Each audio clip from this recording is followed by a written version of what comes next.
Hello student, welcome to উড়ান পাঠশালা। উড়ান পাঠশালার ক্লাসে তোমাদের সবাইকে স্বাগত।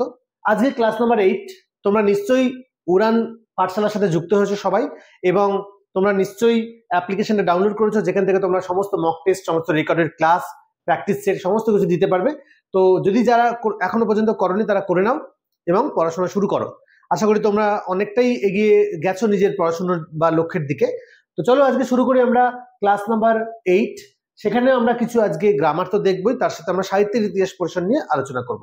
সাহিত্যের ইতিহাস পোর্শন, গল্প সাহিত্য, গদ্য সাহিত্য, নাট্য সাহিত্য, যেগুলো আমাদের রয়েছে সেগুলো থেকে তোমরা প্রচুর নোটসপত্র তোমাদের কাছে নিশ্চয়ই আছে, বিভিন্ন বই রয়েছে। এবং আমরা আজকে স্পেশাল ড্রেস দেবো, মোটামুটি 10-12টা করে কোশ্চেন এক একটা চ্যাপ্টার থেকে করার চেষ্টা করব, যেগুলো পরীক্ষাতে আসার চান্স সম্ভাবনা বেশি, বা এর মধ্যে কিছু কিছু এক্সট্রা কিছু রয়েছে যেটা তোমাদের কাজে লাগতে পারে, সেই রকম তোমাদের সাথে আলোচনা করব। প্রত্যেকে উড়ানের হাত ধরে থেকেও তোমরা নিশ্চিত ভাবে তোমরা সফল হবে। ওকে, চলো আমরা শুরু করি ক্লাস নাম্বার 8। আচ্ছা, সংস্কৃত গদ্য সাহিত্য। প্রথমেই আমরা সংস্কৃত গদ্য সাহিত্যে যাই। কি বলছে দেখো, গদ্য সাহিত্য কাকে বলে বা গদ্য কাব্য কাকে বলে। বলছে গদ্যের স্বরূপ সম্পর্কে আচার্য দণ্ডী বলেছেন, আচার্য যে দণ্ডী তিনি বলেছেন যে পাদবিহীন এবং অর্থ সমন্বিত পদ সন্নিবেশ হলো গদ্য।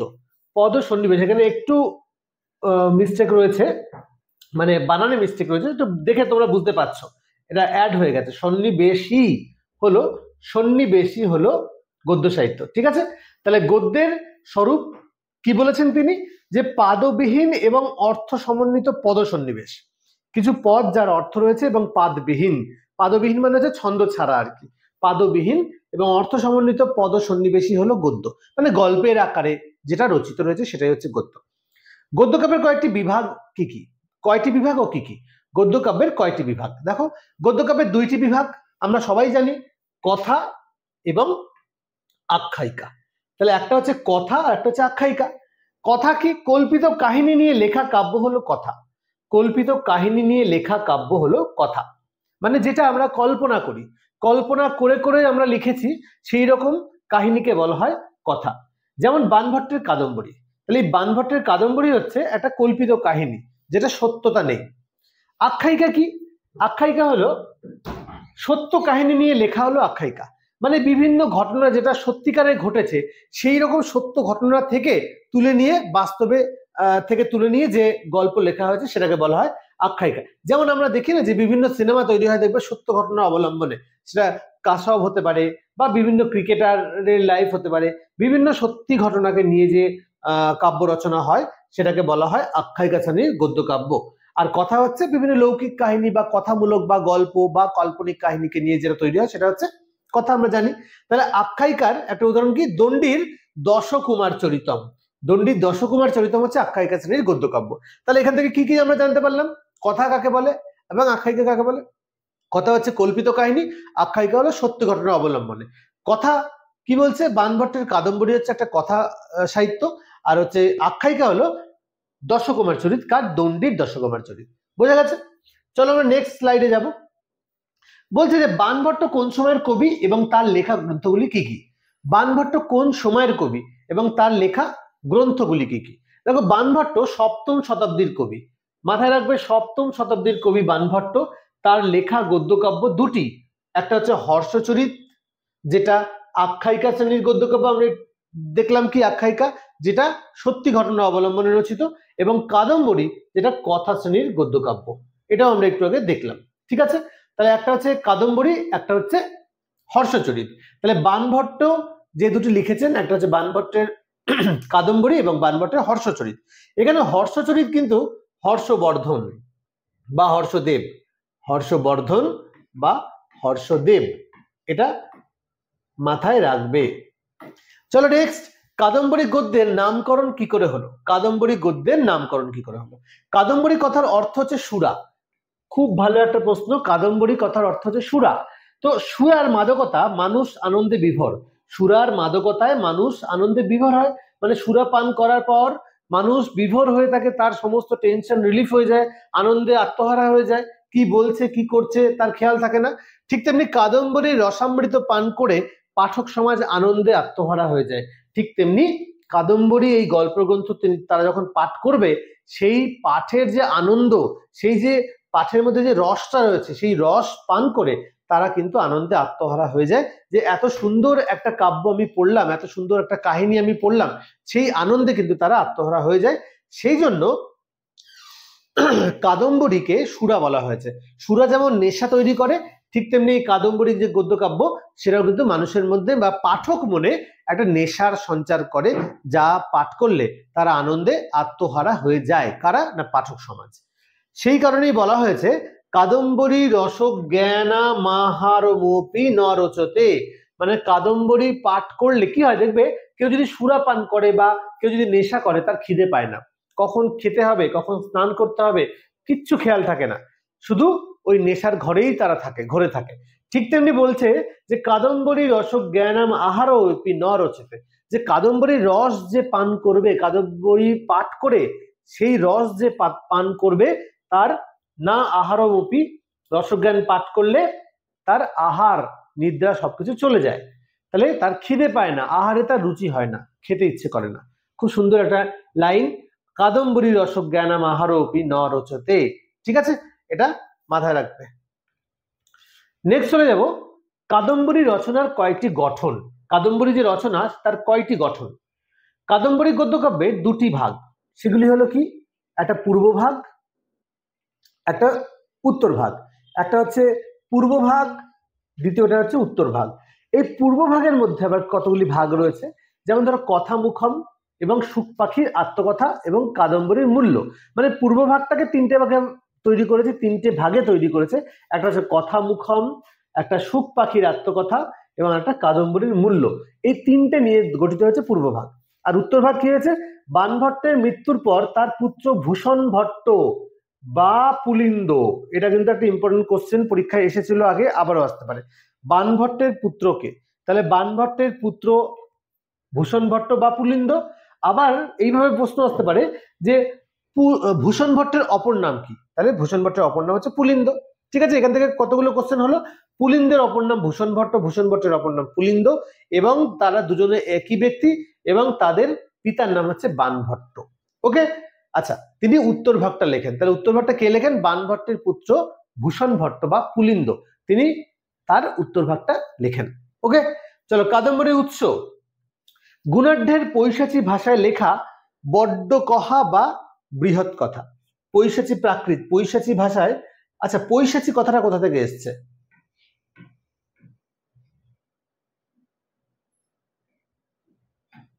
পৈশাচী এসছে পিশাচ থেকে।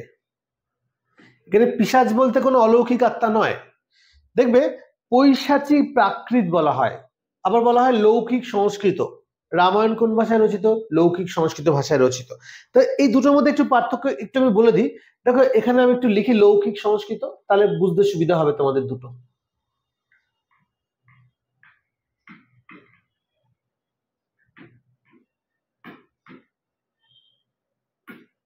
একটা হচ্ছে লৌকিক সংস্কৃত, একটা বৈদিক সংস্কৃত। তো বৈদিক সংস্কৃত হচ্ছে বেদের ভাষা, শুদ্ধ ভাষা। তাহলে সংস্কৃত তার আবার দুটো ভাগ, লৌকিক মানে হচ্ছে লোকেরা যে ভাষায় কথা বলে, সাধারণ লোকেরা, সাধারণ মানুষরা যে ভাষায় কথা বলে, মানে চলতি ভাষা যাকে বলা হয়। ঠিক আছে, গ্রাম্য ভাষা হতে পারে, চলতি ভাষা হতে পারে। তো সেই লৌকিক সংস্কৃত ভাষায় রচিত রামায়ণ। আর এটা কি, পৈশাচী প্রাকৃত।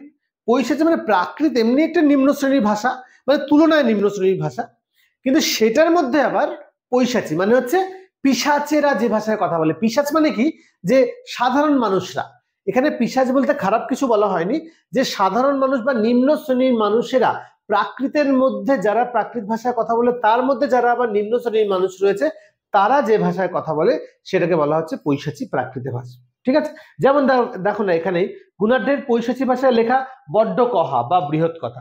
বৃহৎ কথাটা কত সুন্দর শুনতে, এটাকেই বলছে বড্ড কহা, এটা হচ্ছে পৈশাচী ভাষায় লেখা। তাহলে কাদম্বরীর উৎস কি, গুণাঢ্যের পৈশাচী ভাষায় লেখা বড্ড কহা বা বৃহৎ কথা গল্প গ্রন্থই হচ্ছে কাদম্বরীর উৎস। ঠিক আছে, চলো নেক্সট চলে যাব। দণ্ডির গ্রন্থগুলির নাম কি? আচার্য দণ্ডী বা কবি দণ্ডী, মহাকবি দণ্ডী, দণ্ডির তিনটি গ্রন্থ রচনা করেছেন, যথা দর্শকুমার চরিতম, কাব্যাদর্শ এবং অবন্তী সুন্দরী কথা। তাহলে দর্শকুমার চরিত, কাব্যাদর্শ এবং অবন্তী সুন্দরী কথা, এই তিনটি রচনা করেছে দণ্ডী। ঠিক আছে, এই তিনটি রচনা করেছে দণ্ডী।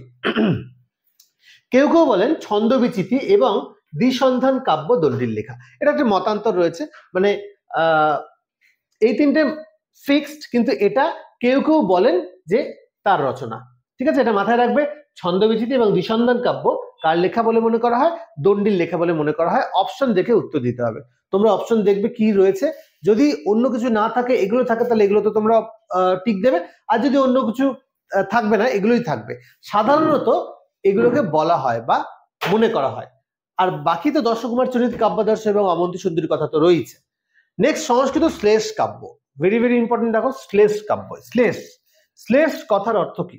শ্লেষ কথার অর্থ হচ্ছে দুটো মানে আর কি। ঠিক আছে, দুটো মানে, একই কথার ডাবল মিনিং বা দুজনকে বোঝাচ্ছে, এইরকম যদি বোঝায় তাহলে তাকে বলা হবে শ্লেষ। কি বলছে সংস্কৃত শ্লেষ কাব্য কি? সন্ধ্যাকর নন্দী বিরচিত রামচরিত নামক একটি ঐতিহাসিক কাব্য যাকে শ্লেষ কাব্য বলা হয়। দেখো, রামচরিত, এই যে রামচরিতের মধ্যে কাকে দেখছি? রামচরিত বা রামপাল চরিত, এরকম কিন্তু অনেক থাকতে পারে। রামচরিত আসতে পারে, আবার রামপাল চরিত আসতে পারে, দুটো একই নাম। ঠিক আছে, কার রচিত? সন্ধ্যাকর নন্দী, রচয়িতা সন্ধ্যাকর নন্দী। সন্ধ্যাকর নন্দীর রামচরিত বা রামপাল চরিত দুটো একই কাব্য। এই রামচরিত বা রামপাল চরিত ঐতিহাসিক কাব্যটিকে শ্লেষ কাব্য বলা হয়। কেন শ্লেষ কাব্য বলা হয় এবার দেখো। একে বলছে দ্ব্যর্থক কাব্য, এটা তো আরো বেশি ইম্পর্টেন্ট। শ্লেষ কাব্য বা দ্ব্যর্থক কাব্য, দ্ব্যর্থকের মধ্যে আমরা পাচ্ছি দ্বিযুক্ত অর্থ, দ্ব্যর্থ, তাহলে যার দুটি অর্থ রয়েছে সেটা হচ্ছে দ্ব্যর্থক কাব্য। ঠিক আছে, তাহলে সন্ধ্যাকর নন্দীর রামচরিত তাকে বলা হচ্ছে দ্ব্যর্থক কাব্য বা দুটি কাব্য, দুটি অর্থ রয়েছে। কি সেই দুটি অর্থ দেখে নি। কারণ এই কাব্যের 220টি শ্লোকে একাধারে দশরথ নন্দন রামচন্দ্র, একদিকে রামচন্দ্র এবং অন্যদিকে রাজা রামপাল, তাহলে বুঝতে পারছো দুটো যে ক্যারেক্টার রয়েছে, একটা হচ্ছে রাজা রামচন্দ্র এবং আরেকটা হচ্ছে রামপাল। মানে এই যে রামচরিতের মাধ্যমে দুজনকে বোঝানো হচ্ছে, রাজা রামপালকেও বোঝানো হচ্ছে, আবার অন্যদিকে রাজা রামচন্দ্র এবং রামপাল দুজনকেই কিন্তু বোঝানো হচ্ছে। তাই দুজনের কীর্তিকলাপ বর্ণিত হয়েছে বলে একে বলা হয় দ্ব্যর্থক কাব্য। তাহলে সন্ধ্যাকর নন্দীর রামচরিত একে দ্ব্যর্থক কাব্য বলা হতে পারে অথবা শ্লেষ কাব্য বলা হতে পারে। কি কারণে? যে 220টি যে শ্লোক রয়েছে তার মধ্যে রামচন্দ্র এবং রাজা রামপালের কীর্তি বর্ণিত হয়েছে বলে একে বলা হয় দ্ব্যর্থক কাব্য বা শ্লেষ কাব্য। বোঝা গেছে? ওকে, চলো নেক্সট, দ্ব্যশ্রয় কাব্য বা দ্বিসন্ধান কাব্য। দেখো, আগেরটা ছিল দ্ব্যর্থক কাব্য, আগেরটা ছিল দ্ব্যর্থক কাব্য দ্বিযুক্ত অর্থ, আর এটা হচ্ছে দ্ব্যশ্রয় কাব্য, দুটি আশ্রয় করেছে। তাহলে কি হলো? দ্ব্যর্থক কাব্য আর দ্ব্যশ্রয় কাব্যের মধ্যে পার্থক্য আশ্রিত আর হচ্ছে অর্থ, এই হচ্ছে পার্থক্য। একটা অর্থ, একটা হচ্ছে আশ্রয়। তাহলে দ্ব্যশ্রয় কাব্য বা দ্বিসন্ধান কাব্য কাকে বলা হয় বা কি? কি বলছে যে হেমচন্দ্রের কুমারপাল চরিত, হেমচন্দ্রের কুমারপাল চরিত নামক ঐতিহাসিক কাব্যটিকে দ্ব্যশ্রয় কাব্য বলা হয়। কাকে বলছে? কুমারপাল চরিত। মাথায় রাখবে, রামপাল চরিত, সন্ধ্যাকর নন্দীর রামচরিত বা রামপাল চরিত হচ্ছে দ্ব্যর্থক, রামপাল, এটা কুমারপাল। ওকে, কার না? হেমচন্দ্রের কুমারপাল। এগুলো সব কিন্তু ইনফরমেশন, ভালো করে প্রস্তুতি নিতে হবে। হেমচন্দ্রের কুমারপাল চরিত নামক ঐতিহাসিক কাব্যটিকে দ্ব্যশ্রয় কাব্য বা দ্বিসন্ধান কাব্য বলা হয়ে থাকে। কেন দ্বিসন্ধান কাব্য বলা হয়ে থাকে? কারণ এই কাব্যের প্রথম যে 20টি স্বর্গ রয়েছে, মোট হচ্ছে 28টি স্বর্গ রয়েছে, মোট 28টি স্বর্গ রয়েছে, তার মধ্যে প্রথম 20টি স্বর্গ সংস্কৃত ভাষায় এবং শেষ 8টি স্বর্গ রয়েছে প্রাকৃত ভাষায়। দেখো, তাহলে এই যে 28টি স্বর্গ দুটি ভাষাকে আশ্রয় করেছে, আশ্রয় থেকে দুটি ভাষাকে আশ্রয়, তাই দ্ব্যশ্রয় কাব্য। ঠিক আছে, দ্বিসন্ধান কাব্য বা দ্ব্যশ্রয়, কারণ দুটি ভাষাকে আশ্রয় করেছে। তাহলে কি, প্রথম 20টি হচ্ছে সংস্কৃত ভাষায় রচিত এবং পরের 8টি প্রাকৃতে রচিত হয়েছে বলে একে বা হেমচন্দ্রের কুমারপাল চরিতকে দ্ব্যশ্রয় কাব্য বলা হয়ে থাকে। Got it? চলো নেক্সট, সংস্কৃত গদ্য সাহিত্যে ত্রয়ী বলতে কি বোঝো? আর একটা ইম্পর্টেন্ট কোশ্চেন, ত্রয়ী বলতে কি বোঝো? সংস্কৃত গদ্য সাহিত্যে ত্রয়ী, গদ্য কাব্য রচনায় দণ্ডী, সুবন্ধু এবং বাণভট্ট, দণ্ডী, সুবন্ধু এবং বাণভট্ট, এদের তিনজনকে একত্রে ত্রয়ী বলা হয়। সংস্কৃত গদ্য রচনায় দণ্ডী, সুবন্ধু এবং বাণভট্টকে একত্রে ত্রয়ী বলা হয়। তাহলে ত্রয়ী কিন্তু অনেক রকম আছে, বেদের ত্রয়ী আলাদা, গদ্য সাহিত্যের ত্রয়ী আলাদা, ব্যাকরণের ত্রয়ী আলাদা, তা আলাদা আলাদা সব ত্রয়ী। এটা হচ্ছে সংস্কৃত গদ্য সাহিত্যের ত্রয়ী বলতে কাকে বোঝায়? ত্রয়ী বলতে দণ্ডী, সুবন্ধু এবং বাণভট্ট, ঠিক আছে, এই তিনজনকে একত্রে ত্রয়ী বলা হয়, এটা মাথায় রাখতে হবে। তো এই ছিল মোটামুটি 10টা আমরা আলোচনা করলাম। যদি আমরা পরবর্তীকালে আরো কিছু ইম্পর্টেন্ট পাই যেটা তোমাদের সাথে শেয়ার করা দরকার, কারণ তোমাদের কাছে অলরেডি নোটস পত্র সবকিছু রয়েছে, তো এইগুলো নিয়ে আর বেশি সময় নষ্ট করতে চাই না। সেই জন্য মোটামুটি যেগুলো তোমাদের সাথে আলোচনা করা দরকার বলে মনে হয় সেগুলো আমি তোমাদের সাথে আলোচনা করলাম। নেক্সট চলে আসবো আমরা দেখি কি আছে, গল্প সাহিত্য আছে। গল্প সাহিত্য থেকেও কিছু কোশ্চেন তোমাদের সাথে শেয়ার করার আছে। তো দেখে নাও গল্প সাহিত্যের রচনার কারণ। তো গল্প সাহিত্যের রচনার কারণ কি? গল্প সাহিত্য রচনার পিছনে তিনটি কারণ রয়েছে। এই কারণগুলি কি কি? নাম্বার 1 হচ্ছে অবসর যাপন, নাম্বার 2 হচ্ছে চিত্ত বিনোদন, এবং নাম্বার 3 রাজকুমারদের নীতি শিক্ষা দান বা প্রদান। এই হচ্ছে তিনটি কারণ। এক হচ্ছে অবসর যাপন, 2 হচ্ছে চিত্ত বিনোদন, এবং 3 নাম্বার হচ্ছে রাজকুমারদের নীতি শিক্ষা দান। এই তিনটে হচ্ছে গল্প সাহিত্য রচনার মেন কারণ। ঠিক আছে, নেক্সট বৃহত্ত্রয়ী কাকে বলে এবং কেন? বৃহত্ত্রয়ী, দেখো আবার সেই ত্রয়ী এসছে, কিন্তু যেটা বলছিলাম না যে ত্রয়ী অনেক জায়গায় অনেক রকম রয়েছে, আবার গল্প সাহিত্যের ক্ষেত্রে ত্রয়ী রয়েছে, ব্যাকরণে ত্রয়ী রয়েছে, বেদে ত্রয়ী রয়েছে। তো এটা আবার ত্রয়ী মানে শুধু ত্রয়ী নয়, এটাকে বলছে বৃহত্ত্রয়ী। তো এই বৃহত্ত্রয়ী কাকে বলে? দেখো গুণাঢ্যের বৃহৎ কথা অবলম্বনে পরবর্তীতে 3টি গ্রন্থ রচিত হয়েছে। কি অবলম্বনে? গুণাঢ্যের বৃহৎ কথা। এই জিনিসগুলো কিন্তু মার্ক করবে। গুণাঢ্যের বৃহৎ কথা অবলম্বনে পরে 3টি গ্রন্থ রচনা হয়েছে, সেই 3টি গ্রন্থকে একত্রে বলা হয় বৃহৎ কথা।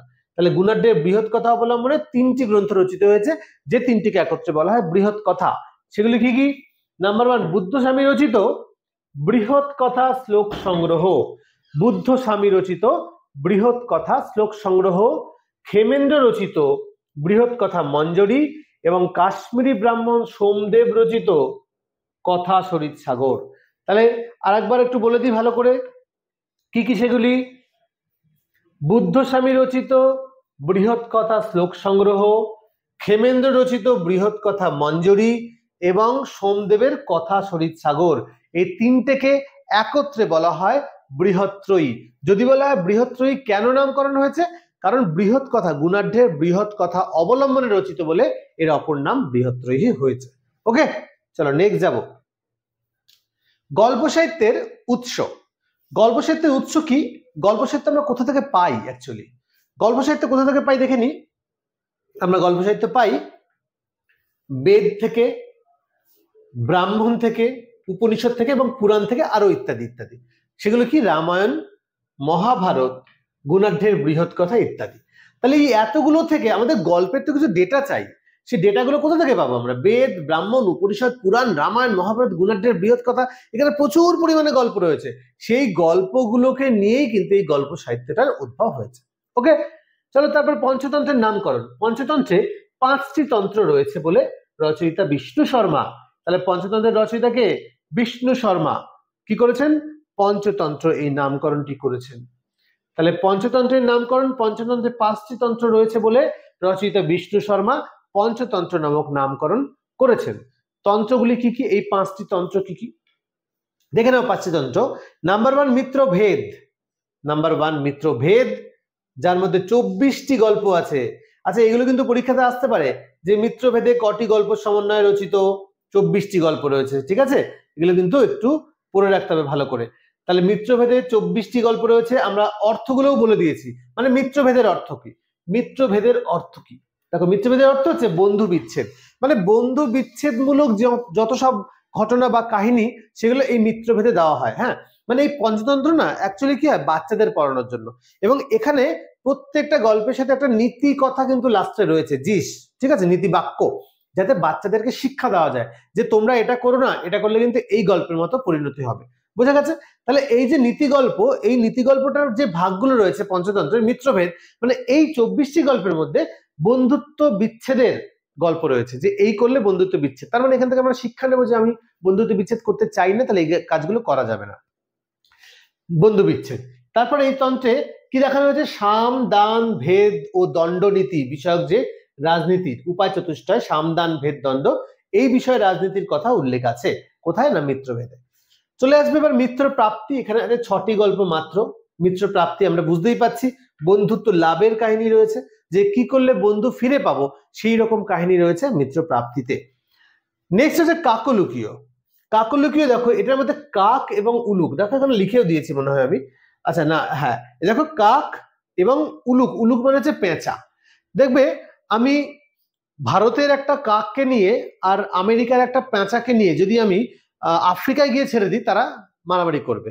ঠিক যেমন সাপ আর বেজি, দুই দেশের সাপ আর বেজিকে নিয়ে তৃতীয় নম্বর দেশে গিয়ে ছেড়ে দাও, তারা কেউ কাউকে চেনে না, দেখেনি কখনো, কিন্তু তবু তারা মারামারি করবে। তার মানে এখানে নিত্য বিরোধ বা চিরশত্রুতা বলা হয়। তাহলে এই কাকলুকীর অর্থ হচ্ছে চিরশত্রুতা। কাক কখনোই পেঁচাকে দেখলে ছেড়ে দেয় না, কারণ তারা কখনোই তাদেরকে দেখেনি, যখনই দেখবে যদি এক জায়গায় পেয়ে যায় কিন্তু মারামারি করবে। তাই চিরশত্রুতা এই গল্পের জিস। 15টি গল্প আছে কাকলুকীয়, তো তার মানে হচ্ছে চিরশত্রুতা। এখানে কাক ও পেঁচার কথা বলা হয়েছে। এরপরে আমরা লব্ধ প্রনাশ। লব্ধ প্রনাশ মানে পেয়ে হারানো, লাভ করে আবার হারিয়ে ফেলা। এখানে 17টি গল্প রয়েছে। লাভ করে হারানো, অধমের চরম শাস্তি সর্বনাশ, এই কাহিনী দেখানো হয়েছে। মানে তুমি যদি অধম হও তোমার শাস্তি হচ্ছে তোমার সর্বনাশ, এটা এখানে শো করা হয়েছে। নেক্সট চলে আসছে অপরীক্ষিত কারক। এখানে রয়েছে 14টি গল্প রয়েছে। তাহলে কি হলো, কটি কটি গল্প রয়েছে আমরা একবার দেখে নিই। প্রথমে রয়েছে 24টি মিত্র ভেদে রয়েছে 24টি গল্প, মিত্র প্রাপ্তিতে 6টি গল্প, কাকলুকীয়তে 15টি গল্প, তারপরে 17টি গল্প এবং অপরীক্ষিত কারকের 14টি গল্প। কি বলছে, পরীক্ষা বা যাচাই না করে কোনো কাজ করা, অপরীক্ষিত কারক, পরীক্ষা না করে কাজ করাকে বলা হচ্ছে অপরীক্ষিত কারক। এখানে রাজনীতি, সমাজবিজ্ঞান, নীতিবিদ্যা ও অর্থনীতি বিষয়ক বিভিন্ন কাহিনীর কথা বলা হয়েছে এই অপরীক্ষিত কারকে। ওকে, চলো এবার চলে যাবো আমরা হিতোপদেশ। হিতোপদেশ রচয়িতাকে, রচয়িতা হচ্ছে নারায়ণ শর্মা, ওটা ছিল বিষ্ণু শর্মা, এটা নারায়ণ শর্মা। মোট গল্প কটা, 43টি। অধ্যায় আছে কটা, 4টি। আচ্ছা, এই হিতোপদেশের যে 4টি অধ্যায় আছে কি কি, মিত্র লাভ, সুহৃদ ভেদ, মিত্র লাভ মানে মিত্র বন্ধুত্ব লাভ, সুহৃদ ভেদ মানে বন্ধুত্ব নষ্ট, বিগ্রহ এবং সন্ধি। ঠিক আছে, এই 4টে হচ্ছে হিতোপদেশের ভাগ। তাহলে কে রচনা করেছেন, নারায়ণ শর্মা। মোট গল্প আছে 43টি, অধ্যায় আছে 4টি, মিত্র লাভ, সুহৃদ ভেদ, বিগ্রহ এবং সন্ধি। তো এই গেল আমাদের আজকের যে সাহিত্য ইতিহাস পাঠ সেই সম্পর্কে আলোচনা। তারপরে হচ্ছে কথা শরীর সাগর, লাস্ট হচ্ছে কথা শরীর সাগর, খুব বিখ্যাত একটা রচনা। কে করেছেন, সোমদেব ভট্ট কথা শরীর সাগর রচনা করেছেন। উৎস কোথা থেকে নেওয়া হয়েছে, গুণাঢ্যের পৈশাচী ভাষায় লেখা বৃহৎ কথা। আমি একটু আগে বলেছিলাম এই রচনায় মোট 124টি তরঙ্গ আছে আর 900টি কাহিনী আছে এবং 22,000 শ্লোক রয়েছে এই কথা শরীর সাগরে। আরেকবার দেখে নাও, রচয়িতা সোমদেব ভট্ট বা সোমদেব, উৎস গুণাঢ্যের পৈশাচী ভাষায় লেখা বৃহৎ কথা। তাহলে বৃহৎ কথা কোন ভাষায় লেখা, পৈশাচী ভাষায় লেখা। এবং এই রচনায় 124টি তরঙ্গ রয়েছে, 900টি কাহিনী রয়েছে এবং 22,000 শ্লোক রয়েছে, শ্লোক আকারে রচিত এটা। ওকে, তো এই গেল আমাদের আজকে সাহিত্য ইতিহাস পার্ট। চলে আসবে এবার আমাদের একটা পার্ট শেষ হলো, এবার আমাদের যেটা কন্টিনিউ হচ্ছিল কারক বিভক্তি। তো তোমরা একটু রেসপন্স করবে, যদি কোনো অসুবিধে থাকে তোমরা নিশ্চয়ই কমেন্ট সেকশনে জানাবে, আমরা তোমাদের সাহায্য করবার জন্য পুরো চেষ্টা করব। ঠিক আছে, চলে আসি আমরা যা হয়েছিল তারপর থেকে। আজকে আমরা দেখব কারক বিভক্তি, সম্বন্ধ পদ ও ষষ্ঠী বিভক্তি। চলে আসি, শুরু করি চলো। বলছে প্রথমেই রয়েছে ষষ্ঠী শেষে। ষষ্ঠী শেষে, তো ষষ্ঠী শেষেতে কি রয়েছে দেখো, স্বস্বামী ভাব বা আমি এর মালিক বা আমি বা নিজের বোঝালে, স্বস্বামী, স্বামী মানে হচ্ছে মালিক। ঠিক আছে, তাহলে স্বস্বামী ভাব বা আমি এর মালিক যদি এইরকম বোঝায় বা একটা সাধারণ সম্পর্ক বোঝায়, তাহলে সেখানে ষষ্ঠী বিভক্তি হয়। ঠিক আছে, তাহলে সাধারণ সম্পর্ক বোঝালে বা আমি এর মালিক এইরকম বোঝালে বা আমার নিজের এইরকম বোঝালে ষষ্ঠী বিভক্তি হয়। আমরা আগেও দেখেছিলাম যখন চার্ট দেখেছিলাম যে সম্পর্ক বোঝালে, সম্পর্ক বোঝালে বা র বা এর থাকলে ষষ্ঠী বিভক্তি হয়। ঠিক আছে, তো সেটাকেই দেখবো আমরা অ্যাপ্লাই করব, ষষ্ঠী বিভক্তি হয়। এবং এখন আমরা কি দেখলাম, ওই যে সম্পর্ক বোঝাচ্ছি তো আমার, তাহলে আমার মা, তার মানে কি মা কার না আমার, তাহলে আমার পেন, এর মালিককে আমি, তাহলে স্বস্বামী ভাব বা আমি এর মালিক বা আমার বোঝালে, সেখানে সম্পর্ক বোঝালে সেটা ষষ্ঠী বিভক্তি হয়। একেই বলা হয় শেষে ষষ্ঠী। এটা মাথায় রাখবে, যেটাই ষষ্ঠী শেষে সেটাকে বাংলায় বলা হচ্ছে শেষে ষষ্ঠী। নেক্সট উদাহরণ হচ্ছে নৃপস্য পুত্র মম মাতা, দুটো রয়েছে, এটা একসাথে জুড়ে গেছে, নৃপস্য পুত্র মম মাতা। নৃপস্য পুত্র মানে কি? রাজার পুত্র। তাহলে দেখো পুত্রটা কার? রাজার পুত্র। তাহলে এই যে নৃপস্য, এটা ষষ্ঠী বিভক্তি হয়েছে কেন? না পুত্রের সাথে নৃপের একটা সম্পর্ক রয়েছে। তাহলে একটা সাধারণ সম্পর্ক যদি বোঝায় তাহলে সেটা ষষ্ঠী বিভক্তি হবে। একই রকম ভাবে মম মাতা, মা কার? না আমার মা।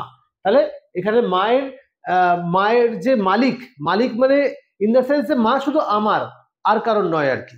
তাহলে আমার মা শুধু আমার, এই অর্থে মা আমার, র রয়েছে। যদি বাংলায় বলো মম মাতা, বাংলা হচ্ছে আমার, তাহলে কি হচ্ছে না আমার মা, র থাকছে বা এর থাকছে, তাই এটা ষষ্ঠী বিভক্তি হয়েছে। আমরা কিভাবে লিখতে পারি? ষষ্ঠী শেষে সূত্রানুসারে নিপস্য বা মম পদে কি হয়েছে না শেষে ষষ্ঠী বিভক্তি হয়েছে, বা সাধারণ সম্পর্ক বোঝাতে ষষ্ঠী বিভক্তি হয়েছে, এটা লিখতে হবে। আরেকবার বলে দিই, ষষ্ঠী শেষে সূত্রানুসারে নৃপস্য পদে সাধারণ সম্পর্ক বোঝাতে ষষ্ঠী বিভক্তি হয়েছে। আচ্ছা, প্রথমে বলে দিই ষষ্ঠী বিভক্তি কিন্তু কোনো কারকে হয় না। ষষ্ঠী বিভক্তি কোনো কারকে হয় না। দেখো এখানে লেখা আছে সম্বন্ধ পদ, তার মানে বোঝা যাচ্ছে যে সম্বন্ধ পদে ষষ্ঠী বিভক্তি হচ্ছে, তার মানে নিজস্ব কোনো কারক নেই। তার মানে যে কোনো কারকের স্থলেই বিকল্পে কিন্তু ষষ্ঠী বিভক্তি হতে পারে, এটা মাথায় রাখতে হবে তোমাদের, যে ষষ্ঠী তো নিজস্ব কোনো কারক হয় না, তার মানে যে কোনো কারকের সাথে বিকল্প হিসেবে কিন্তু ষষ্ঠী বিভক্তি হতে পারে। আমরা এবার দেখবো সেগুলো। সেকেন্ড বলছে কর্মাদিনামপি, কর্মাদি মানে কর্ম প্রভৃতি, নামপি সম্বন্ধ মাত্র বিবক্ষয়া। বিবক্ষা মানে আমি বলেছিলাম কি? বিবক্ষা মানে বক্তার বলার ইচ্ছে বা ইচ্ছা, মানে বক্তা চাইলে বলতে পারে, নাও বলতে পারে।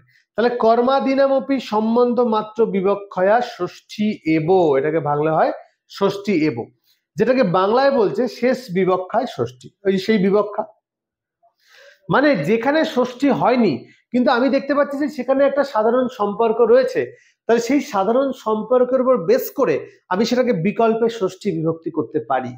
যেমন তাবৎ ভয়স্য ভেতব্যম, তাবৎ ভয়স্য ভেতব্যম, আমরা জানি আগে শিখেছিলাম যে ভয়ার্থক ও ত্রাণার্থক ধাতুর যোগে যার কাছ থেকে আমরা ভয় পাচ্ছি সেটা পঞ্চমী হয়।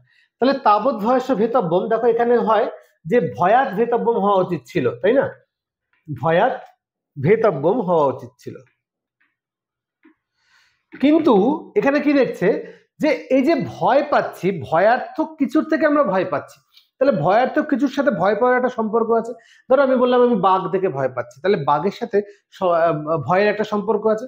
তাহলে আমি বললাম ওখানে যাবো না, ওখানে ভয় আছে, ভয় লাগছে, তাহলে ভয়ার্থক কিছুকে আমরা ভেতব্য বা ভয় পাওয়া উচিত, ভয়ের কিছু হইতে ভয় পাওয়া উচিত, এটা হচ্ছে মানে। তাহলে ভয়ের সাথে ভয়ার্থক কিছুর একটা সম্পর্ক রয়েছে, তাহলে সাধারণ সম্পর্ক আছে।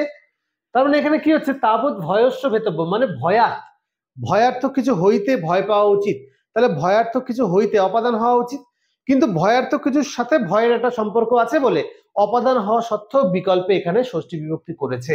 কি করতে না বক্তার ইচ্ছে অনুযায়ী, যে জন্যই সূত্রে বলেছে কর্মাদিনামপি সম্বন্ধমাত্রা বিবক্ষয়া ষষ্ঠী এব, মানে বক্তা যদি চায় তাহলে সাধারণ সম্পর্ক বোঝালেও ষষ্ঠী বিভক্তি করতে পারে, তাই এখানে আমরা বিকল্পে ষষ্ঠী বিভক্তি করেছে। তাই সূত্র হবে কি কর্মাধীনামপি সম্বন্ধ মাত্র বিবক্ষা ষষ্ঠী এবং এই সূত্রানুসারে ভয়স্য পদে বিকল্পে অপাদানে ষষ্ঠী হয়েছে, এটাকে লিখে দিই অপাদানে ষষ্ঠী।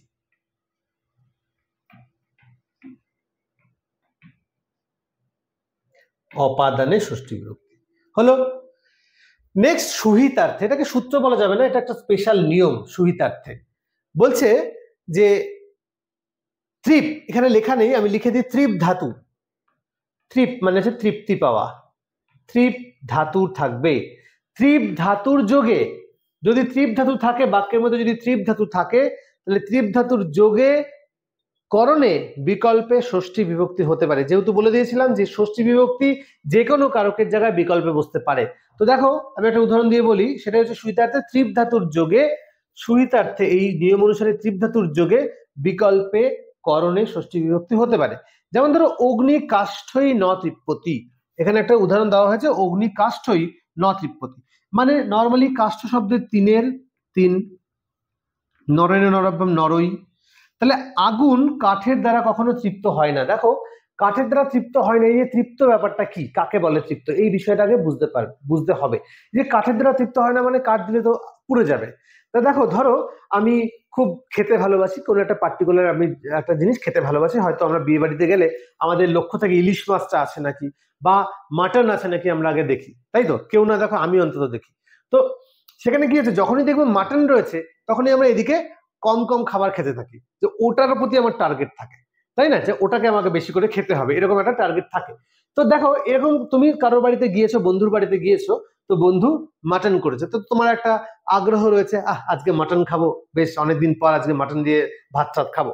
তো দেখা গেল তোমাকে প্রথমে বন্ধু দিয়েছে 2 পিস মাটন দিয়েছে, তুমি না ভাববে মাত্র 2 পিস মাটন, 2 পিস মাটনে কি হয়, হ্যাঁ এই 2 পিস মাটনে মন ভরে নাকি? তো তুমি খেলে, তো দেখলে আবার মাটন নিয়ে আসলো 2 পিস, বলে বাহ ভালোই তো, 4 পিস হলো। কিন্তু 4 পিসেও হয় ভালো লাগে না, আর একটু বেশি হলে ভালো লাগে। তো তুমি 1 কেজি, সাপোজ 500 বা 1 কেজি মাটন খেতে পারো। এবার তোমাকে আরো মাটন দিল, এইবার তুমি ভাবছো এইবার ঠিক আছে, মোটামুটি 8-10 পিস আমি মাটন খেলাম, এবার আমি খুশি। কিন্তু তার বাড়ি থেকে তার মা এসে বলছে না না না না, আরো খেতে হবে, আরো খেতে হবে। এবার তোমাকে আরো দিচ্ছে, আরো দেখা গেলো 4-5 পিস দিয়ে দিল। এইবার তোমার আস্তে আস্তে ভয় হচ্ছে, না আর তো ভালো লাগছে না, কত খাবো, এত তো খেতে পাচ্ছি না, আমার পেট ভরে গেছে, বেশি খেতে ভালো লাগছে না। তো যদি এইবার তোমাকে জোর করে আরো, তাহলে কিন্তু তোমার তৃপ্তিটা নষ্ট হয়ে যাবে। যখন তোমার মন ভরে গেল, না এইবার আমি সন্তুষ্ট, ওই পর্যন্ত তোমার তৃপ্তি ছিল, কিন্তু তারপরে যদি তোমাকে আরো বেশি করে দেওয়া হয় তাহলে কিন্তু তোমার তৃপ্তিটা নষ্ট হয়ে যাচ্ছে। কিন্তু আগুন জ্বালানোর পর তুমি কাঠ দাও, দেখো কাঠ দিতেই থাকো, তুমি গ্যালন গ্যালন প্রচুর কাঠ, ট্রাক ট্রাক কাঠ দিয়ে দাও, আগুন কিন্তু অতৃপ্ত হবে না, আগুন কিন্তু খেতেই থাকবে, খেতেই থাকবে, খেতেই থাকবে, পুড়তেই থাকবে কাঠ, যত দাও সব খেয়ে নেবে আগুন। তাই বলা হচ্ছে আগুনকে কখনো কাঠের দ্বারা তৃপ্ত করা যায় না। আগুন কে কে তৃপ্ত করতে পারে? জল তৃপ্ত করতে পারে, জল দিলেই তার তৃপ্তি চলে আসবে, আর খাবে না। তাহলে বোঝা গেল আগুন কাঠের দ্বারা কখনো তৃপ্ত হয় না। তাহলে এইটা দেখো জাস্ট সিম্পল দ্বারা দিয়া কর্তৃক রয়েছে, দ্বারা দিয়া কর্তৃক, তাহলে এটা হচ্ছে করণকারক হয়েছে, সাধকতম করণম, মানে যার দ্বারা কোনো কাজ সম্পন্ন করা হয় সেটা হচ্ছে সাধকতম হয়। তাহলে কাজটা এটা নর্মালি সাধকতম হওয়া উচিত বা হয়েওছে এখানে। কিন্তু বিকল্পে কি বলেছে? বিকল্পে দিয়ে দিয়েছে অগ্নি কাষ্ঠানাং ন তৃপ্পতি। তাহলে আগুন কাঠের দ্বারা কখনো তৃপ্ত হয় না। দেখো এখানেও তৃপ্ত ধাতুটা ছিল, কিন্তু আমরা এটাকে খেয়াল করিনি বা ম্যাটার করে না, কারণ এখানে নর্মালি মানে হচ্ছে আগুন কাঠের দ্বারা তৃপ্ত হয় না। কিন্তু এখানে যখন এই তৃপ্ত রয়েছে না, তখন বিকল্পে তৃতীয়টা কি হয়ে যেতে পারে? করণটা ষষ্ঠী বিভক্তি হয়ে যেতে পারে। তখন এই তৃপ ধাতুর যোগে কাষ্ঠইটা হয়ে গেল কাষ্ঠানাং। তাহলে যখনই চেঞ্জ হয়ে গেল কিছু, তখনই আর সাধকতম হবে না, তখন বলবে সুহিতার্থে সূত্রানুসারে কাষ্ঠানাং পদে তৃপ ধাতুর যোগে, এটা মেনশন করতে হবে, তৃপ ধাতুর যোগে বিকল্পে করণে ষষ্ঠী বিভক্তি হয়েছে। এটা হচ্ছে কিসের উদাহরণ? করণের ষষ্ঠী। এই উদাহরণগুলো কিন্তু মাস্ট আসবেই তোমাদের পরীক্ষাতে কিছু না কিছু, ঠিক আছে? করণের ষষ্ঠী বিভক্তি হয়েছে, তাহলে কি লিখবো? তৃপ ধাতুর যোগে করণের ষষ্ঠী বিভক্তি হয়েছে কাষ্ঠানাং পদে। হ্যাঁ, এটা আকার হবে কাষ্ঠানাং পদে। তাহলে ওই মাটনের ব্যাপারটা মাথায় রাখবে, তাহলে এটা ক্লিয়ার হয়ে যাবে। ঠিক আছে, চলো নেক্সট। কর্তৃকর্মণকৃতি। কর্তৃকর্মণকৃতি কাকে বলা হয়? দেখো কর্তৃকর্মণকৃতি সূত্রটার মধ্যে কি কি রয়েছে? কর্তা আর কর্ম এবং কৃতি মানে হচ্ছে কৃত প্রত্যয়। কৃত প্রত্যয়, কৃত প্রত্যয় কোথায় হয়? ধাতুর সাথে হয়, ধাতু প্রত্যয়। বলছে যে কৃদন্ত পদ পরে পদ যোগে, কৃদন্ত পদযোগে কর্তায় অথবা কর্মে ষষ্ঠী বিভক্তি হয়। যদি বাক্যের মধ্যে কৃত প্রত্যয় থেকে থাকে এবং বাক্যের মধ্যে কর্তা আছে অথবা কর্ম আছে, তাহলে যে কোনো একটাই, মানে কর্তা থাকলে কৃত প্রত্যয় যদি থাকে কর্তাতেও ষষ্ঠী বিভক্তি হতে পারে, আবার কর্মকারকেও ষষ্ঠী বিভক্তি হতে পারে। আমরা উদাহরণে দেখবো, দেখো সব এগুলো জুড়ে গেছে, অনেকটা গ্যাপ ছিল, এখানে জুড়ে গেছে। দেখো বালকস্য পানম, বালকস্য পানম মানে হচ্ছে বালকের পান। এখন যদি আমি এটাকে দেখাই, এই যে ধরো পানম, পানম কথাটার মধ্যে কি আছে? কৃত প্রত্যয় কোথায় আছে? পা যুক্ত অন, পানম। ঠিক আছে, তাহলে এই যে অন প্রত্যয়, এটা কৃত প্রত্যয়, পা ধাতুর সাথে বসেছে কৃত প্রত্যয়, তাহলে পানমের মধ্যে পা প্লাস অন রয়েছে। বালকস্য পানম মানে হচ্ছে বালকের পান। একই রকম দুগ্ধস্য পানম, এটা মানে হচ্ছে দুগ্ধের পান। ঠিক আছে, তাহলে বালকস্য পানম দুগ্ধের পান। আমি আর একটা লিখে দিচ্ছি অশ্বস্য গতি, অনেক হয় অশ্বস্য গতি মানে অশ্বের গতি। তি প্রত্যয় হয়েছে, এখানে তিন প্রত্যয় হয়েছে, এই যে তি, এটা হচ্ছে কৃত প্রত্যয় রয়েছে। তার মানে প্রত্যেকেরই শেষে কৃত প্রত্যয় রয়েছে, মানে কৃদন্ত। ওই যে বলেছে কৃদন্ত পদযোগে। এবার কর্তা থাকছে না কর্ম থাকছে, সেটা আমাকে দেখে বুঝতে হবে। যদি কর্তা থাকে তাহলে কৃদন্ত পদযোগে দেখো কর্তায় অথবা কর্মে ষষ্ঠী বিভক্তি হয়েছে। দেখো বালকের পান আর দুগ্ধের পান, একটা বালক দুধ পান করছে, তাহলে এই দুধ পান করছে, এখানে কর্তা কোনটা? যে পান করছে, বালক। আর কর্ম কোনটা? যা তোমার দুগ্ধ হচ্ছে কর্ম, কি পান করছে? না দুগ্ধ পান করছে। তাহলে যদি পানম থাকে লাস্টে বা যে কোনো কৃত প্রত্যয় থাকে, তাহলে কর্তাতেও ষষ্ঠী বিভক্তি হবে, সেজন্য বালক কর্তা বলে দেখো বালকের পান এটা ষষ্ঠী বিভক্তি হয়েছে। ঠিক আছে, ষষ্ঠী, কিন্তু কিসে ষষ্ঠী? কর্তায় ষষ্ঠী। কিসে ষষ্ঠী? না কর্তায় ষষ্ঠী বিভক্তি হয়েছে। এটা হচ্ছে কর্তায় ষষ্ঠীর উদাহরণ। তাহলে আমাকে লিখতে হবে কর্তৃকর্মণ কৃতি সূত্রানুসারে বালকস্য পদে কৃদন্ত পদযোগে কর্তায় ষষ্ঠী বিভক্তি হয়েছে। আর দুগ্ধস্য পান কি হবে? দুগ্ধ হচ্ছে কর্মকারক, তাহলে একই লিখবো, শুধুমাত্র লিখবো অমুক সূত্র অনুসারে দুগ্ধস্য পদে কৃদন্ত পদযোগে কর্মে ষষ্ঠী বিভক্তি হয়েছে। এটা হচ্ছে কর্মে ষষ্ঠী, এটা কর্মে ষষ্ঠী বিভক্তি হয়েছে। ওকে, তাহলে ওটা হচ্ছে কর্তায় ষষ্ঠী, এটা হচ্ছে কর্মে ষষ্ঠী বিভক্তি হয়েছে। চলে যাব এবার নেক্সট সূত্রে আমরা উভয় প্রাপ্তৌ কর্মণি। উভয় প্রাপ্তৌ কর্মণি, দেখো উভয় প্রাপ্ত মানে উভয় এবং প্রাপ্ত, দেখো এটা পরপর আছে, এটা তাহলে উভয় মানে কি? এই কর্তা এবং কর্ম দুটোকেই বলা হচ্ছে উভয়। এতক্ষণ ছিল যে কৃদন্ত পদযোগে যদি কর্তা থাকে তাহলে কর্তায় ষষ্ঠী, অথবা কর্ম থাকে তাহলে কর্মে ষষ্ঠী। কিন্তু এবার বলছে যে কৃদন্ত পদ থাকলে এবং বাক্যের মধ্যে যদি কর্তাও থাকে কর্মও থাকে তাহলে কি হবে? তাহলে বলছে উভয় যদি প্রাপ্ত হয় তাহলে কর্মে ষষ্ঠী হবে, কিন্তু কর্তায় হবে না। কর্তায় কি হয়ে যাবে? তৃতীয়া বিভক্ত হয়ে যাবে। আমরা একটা উদাহরণ দিয়ে দেখি। বললো বালকস্য দুগ্ধস্য পানম, ঠিক আছে, আবার দুটো এক হয়ে গেছে। দেখো বালকস্য দুগ্ধস্য পানম আর একটা বালকের দুগ্ধস্য পানম। তো এটা কি হবে? বালকস্য দুগ্ধস্য পানম মানে দেখো পানমটাকে এক রেখেছি, বালক এবং দুগ্ধটাকে জুড়ে দিয়েছি, তাহলে বালকস্য দুগ্ধস্য পানম মানে হচ্ছে বালকের দুগ্ধের পান। এখন সমস্যা হচ্ছে যে পানমের মধ্যে কৃত প্রত্যয় রয়েছে বা কৃদন্ত পদ, এবার কর্তাও রয়েছে আবার কর্মও রয়েছে, তাহলে কি হবে? কর্তা কর্ম দুজনেই রয়েছে, তাহলে বালকস্য দুগ্ধস্য পানম দুটোই কর্তা ষষ্ঠী হচ্ছে, কিন্তু না, দুটো ষষ্ঠী করা যাবে না এক জায়গায় পরপর। তখন কি বলেছে? তখন বলা হয়েছে যে উভয় প্রাপ্ত কর্মণি, যে যদি কোথাও উভয়ই প্রাপ্ত হয় মানে কর্তাও হয় কর্মও হয়, তাহলে কর্মে ষষ্ঠী হবে, কর্তায় হবে না, কর্তায় হবে না। তাহলে কর্তায় কি হবে? বলে দিয়েছে যে যদি কর্মে ষষ্ঠী হয় তাহলে কর্তায় তৃতীয়া হয়ে যাবে, তাহলে কর্তায় হয়ে যাবে তৃতীয়া আর কর্মে হয়ে যাবে ষষ্ঠী। বোঝা গেল? তাহলে বালকস্য দুগ্ধস্য পান না হয়ে যাবে বালকেন দুগ্ধস্য পানম, যেহেতু কৃত প্রত্যয় রয়েছে। তাহলে যদি যেটাই আসুক না কেন আমরা কি লিখবো?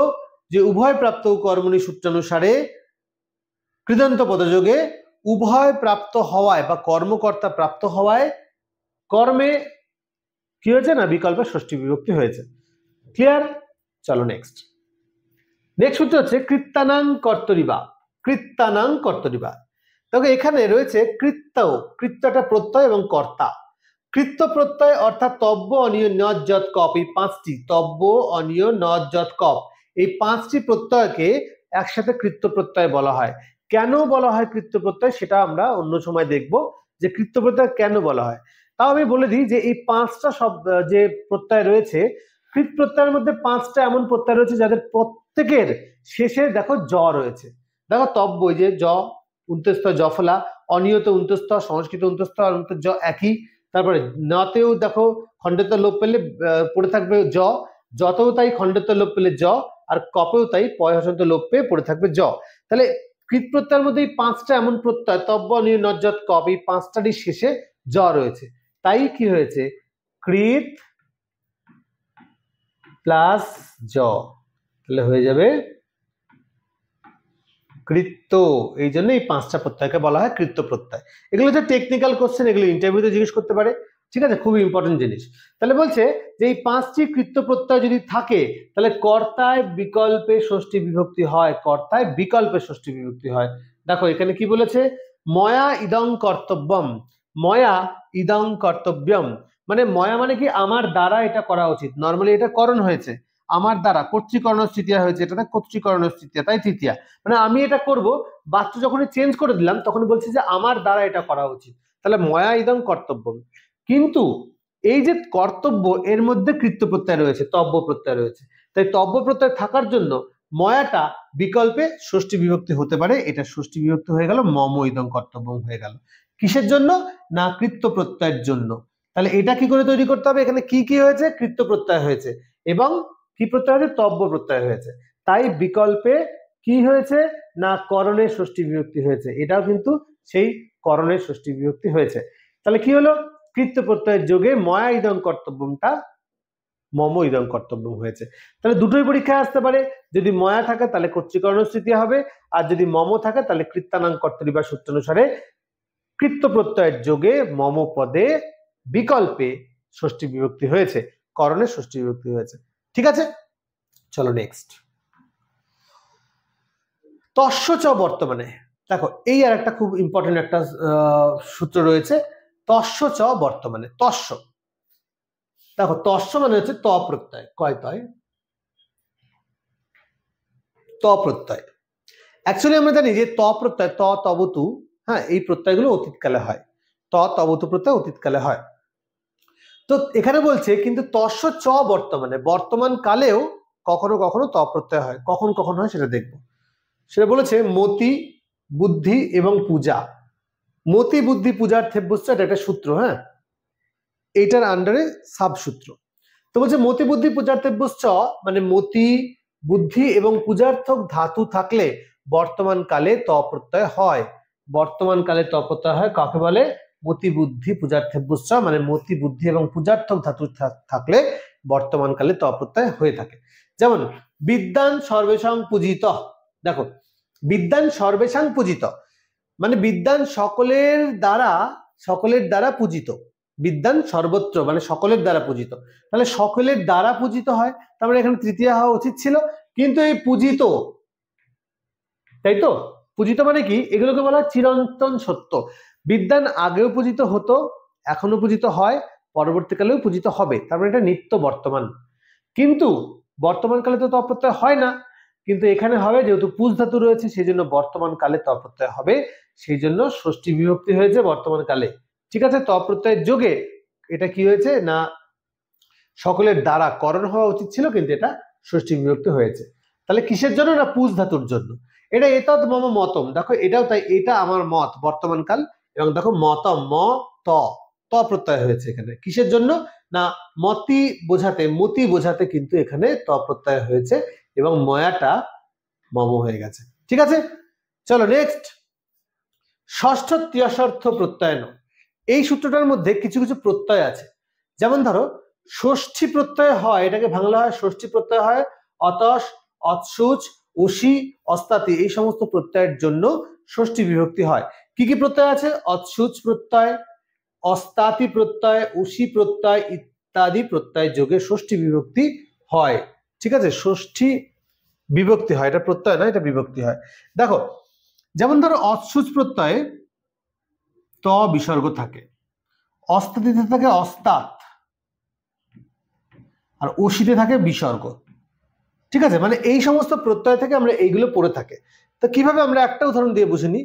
দেখো গ্রামস্য দক্ষিণতঃ আগত, দুখানা উদাহরণ এখানে দেওয়া আছে। গ্রামস্য দক্ষিণতঃ আগত, গ্রামের দক্ষিণ দিক থেকে আগত। এই যে দক্ষিণ, দেখো ত বিসর্গটা হচ্ছে এখানে অৎসুচ প্রত্যয় হয়েছে, ত বিসর্গটা।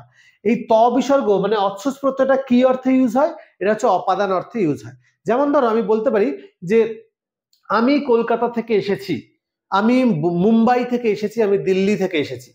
ঠিক আছে, তো এইগুলো সবই যদি আমি পঞ্চমী বিভক্তি অ্যাড করতে চাই তাহলে কি হবে? দেখো কলকাতা থেকে, তাহলে কলকাতা লতা, তাহলে আমি বলবো যে কলকাতায়া, কলকাতায়া বিসর্গ। আমি মুম্বাই, কি লিখবে এবার? মুম্বাই লাস্টে ইকার আছে, তাই না? দিল্লি, আবার আমি লিখতে পারি দিল্লিয়া, যেহেতু নদ্যা তাহলে দিল্লিয়া।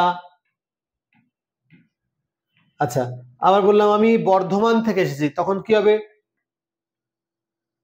বর্ধমানাত, এরকম হবে। তাহলে এক একটার ক্ষেত্রে পঞ্চমী কিন্তু এক এক রকম ভাবে কাজ করছে। ঠিক আছে, কিন্তু সেই পঞ্চমীটা শুনতেও ভালো লাগছে না, যেমন দিল্লিয়া শুনতে কেমন লাগছে, আবার বর্ধমানাত ঠিক আছে, কলকাতায়া। তো এইরকম যে বিভিন্ন বিভিন্ন বিভক্তিগুলো চেঞ্জ হচ্ছে, শুনতে খারাপ লাগছে, আমরা যদি সেই অর্থে অচ্ছুচ প্রত্যয় ইউজ করি, তাহলে জাস্ট প্রাতিপদিকের সাথে আমরা যদি অচ্ছুচ প্রত্যয় ইউজ করি তাহলে সবাইকে একই রকম শুনতে লাগে। যেমন কলকাতা তহ, দিল্লি তহ, মুম্বাই তহ, বর্ধমান ও তহ আগচ্ছামি, তাহলে তহটা হচ্ছে অপাদান ক্ষেত্রে ইউজ করা হয়। এবং গ্রামের দক্ষিণ দিক থেকে, যখনই দক্ষিণ দিক থেকে রয়েছে, তাহলে দক্ষিণ দিক থেকে আসছে, কার দক্ষিণ দিক থেকে আসছে অটোমেটিক্যালি প্রশ্ন আসবে, তখন উত্তর হবে গ্রামের দক্ষিণ দিক থেকে। তাই বলছে যে অচ্ছুজ প্রত্যয়ান্ত শব্দের যোগে ষষ্ঠী বিভক্তি হয়, মানে অচ্ছুজ প্রত্যয়ান্ত শব্দ হচ্ছে দক্ষিণতহ, এবং এই দক্ষিণতহ শব্দটা যার সাথে যুক্ত হবে সে ষষ্ঠী বিভক্তি হয়েছে, তাই গ্রামস্যটা ষষ্ঠী বিভক্তি হয়েছে। এখানেও তাই, দেখো বৃক্ষস্য অধ, এ দেখো অধের সাথে বিসর্গ আছে, তার মানে কি প্রত্যয় হয়েছে, এখানে অসি প্রত্যয় হয়েছে। তাহলে এটা লিখতে পারি আমরা ষষ্ঠ তৎসত্ব প্রত্যয়নের সূত্রানুসারে গ্রামস্য পদে অচ্ছুজ প্রত্যয়ান্ত শব্দের যোগে ষষ্ঠী বিভক্তি হয়েছে, আর এখানে বৃক্ষস্য পদে অসি প্রত্যয়ান্ত শব্দের যোগে ষষ্ঠী বিভক্তি হয়েছে। তোমাদেরকে মেনশন করতে হবে বা পরীক্ষাতে আসতে পারে যে বৃক্ষস্য অধ এখানে কোন প্রত্যয়ের যোগে, তখন অধ প্রত্যয়ের যোগে, ঠিক আছে, অর্ধ প্রত্যয়ান্ত শব্দের যোগে, অধ তো নয়, সরি, অসি প্রত্যয়ান্ত শব্দের যোগে, আর এটার ক্ষেত্রে হবে হচ্ছে অচ্ছুজ প্রত্যয়ান্ত শব্দের যোগে ষষ্ঠী বিভক্তি হয়েছে। বোঝা গেছে? চলে যাবো নেক্সট। কৃত্য অর্থ প্রয়োগে কালে অধিকরণে, কৃত্য অর্থ প্রয়োগে কালে অধিকরণে। দেখো কৃত্য অর্থ প্রয়োগে, কৃত্য এখানে দুটি প্রত্যয় আছে, অর্থ প্রয়োগ হবে কালে অধিকরণে। তাহলে বলছে যে কৃত্য কি না, কৃত্য বার বোঝাতে, ক্রিয়ার বার বোঝাতে কৃত্য প্রত্যয় ইউজ হয়, ঠিক আছে। আর অধিকরণ কারকের স্থলে যদি ক্রিয়ার কাল বোঝাতে কৃত্য এবং কৃত্য সূচ প্রত্যয় ইউজ হয়, তাহলে সেখানে বিকল্পে ষষ্ঠী বিভক্তি হয়। কোথায়? ওই কালবাচক শব্দে ষষ্ঠী বিভক্তি ইউজ হয়। যেমন এখানে দুটো প্রত্যয় আছে, আমি আরেকবার লিখে দিই, সূচ প্রত্যয়। সূচ প্রত্যয় কি থাকে? বিসর্গ থাকে। আর কৃত্য সূচ, কৃত্য সূচ, দেখো সূচের জন্য বিসর্গ আর কৃত্য কৃত্য থাকবে, তাহলে এটা থেকে থাকবে কৃত্য। তাহলে সূচ প্রত্যয় শুধু বিসর্গ আর কৃত্য সূচ প্রত্যয় কৃত্য থাকবে। এটা হচ্ছে ক্রিয়ার বার বোঝাতে ইউজ হয়, মাথায় রাখবে, ক্রিয়ার বার বোঝাতে ইউজ হয়। এবার দেখো বলছে দিবশস্য দি ভুংতে বালক, দিবশস্য দি ভুংতে বালক, তার মানে বালকটি দিনের মধ্যে দুবার খায়, বালক দিনে দুবার খায়। তাহলে দেখো কবার খাচ্ছে বালকটি? দুবার খাচ্ছে, একদিনে দুবার খাচ্ছে, তার মানে এই যে দুবার, এইটা ক্রিয়ার বার বোঝাচ্ছে। দেখো দিয়ের সাথে একটা বিসর্গ এসছে, এখানে একটা বিসর্গ, দিয়ের সাথে কিন্তু বিসর্গ হয় না, বিসর্গ এসছে, তার মানে কি প্রত্যয় হচ্ছে? সূচ বোঝাতে। কি বলেছে? ক্রিয়ার বার বোঝাতে সূচ এবং কৃত্য সূচ প্রত্যয় ইউজ হয়। তাহলে এখানে কি প্রত্যয় ইউজ হয়েছে? দিয়ের সাথে সূচ প্রত্যয় ইউজ হয়েছে। কোথায় না? দিনে দুবার খাচ্ছে বালকটি। তাহলে ক্রিয়ার বার বোঝাতে যখন সূচ প্রত্যয় অথবা কৃত্য সূচ প্রত্যয় ইউজ হবে, তখন সেই দিনবাচক শব্দটি বা কালবাচক শব্দে ষষ্ঠী বিভক্তি হবে। সেই জন্য হিসেব মতো এটা হওয়া উচিত কি? দিনে দুবার খায়, তার মানে হিসেব মতো দিবসী হওয়া উচিত ছিল, সপ্তমীর এক বছরে দিবসী আছে, কিন্তু এটা দিবসী হয়নি, এটা হয়েছে দিবশস্য। কেন না? এখানে সূচ প্রত্যয়ের যোগে। তাহলে আমাদের কি লিখতে হবে?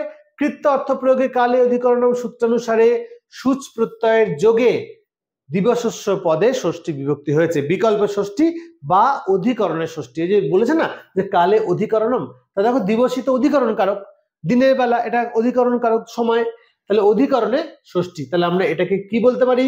এটাকে বলতে পারি অধিকরণের ষষ্ঠীর উদাহরণ, অধিকরণে ষষ্ঠী হয়েছে দুটোর ক্ষেত্রেই একই রকম। দিবশস্য দিকৃত্য ভুংতে, দেখো ওটাতে ছিল শুধু বিসর্গ মানে সূচ প্রত্যয়, এখানে কৃত্য সূচ প্রত্যয় হয়েছে, বাকিটা একই হয়েছে। তাহলে আমাদেরকে এটার ক্ষেত্রে করতে হবে কৃত্য অর্থ প্রয়োগে কালে অধিকরণ সূত্রানুসারে দিবশস্য পদে কৃত্য সূচ প্রত্যয়ের যোগে অধিকরণে বিকল্পে ষষ্ঠী বিভক্তি হয়েছে, এটা হচ্ছে অধিকরণে বিকল্প ষষ্ঠী। নেক্সট এনোপা দ্বিতীয়া চ, এনোপা দ্বিতীয়া চতে কি বলেছে দেখে নাও।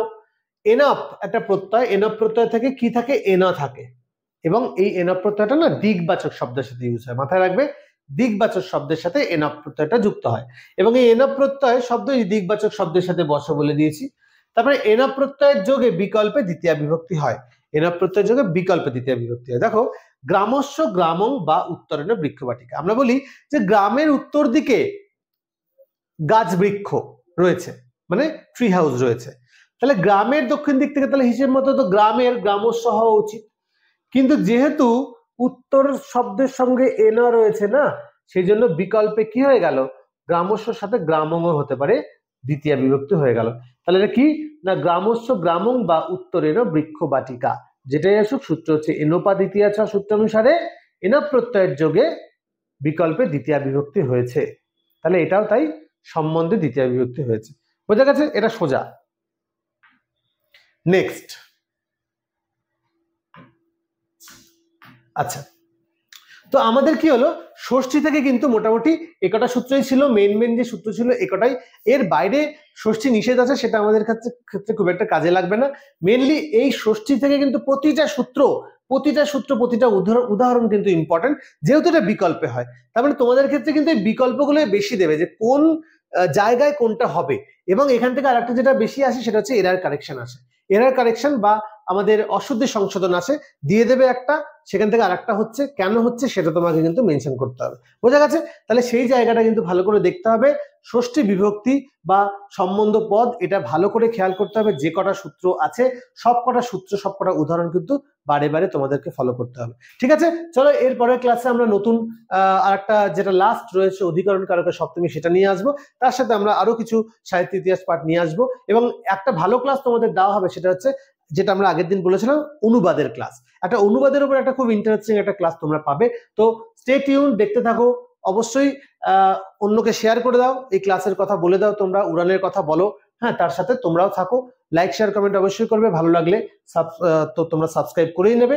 আর যদি কোনো অসুবিধা থাকে তোমরা কমেন্ট সেকশনে জানাবে। ঠিক আছে, প্রত্যেকে ভালো থাকবে।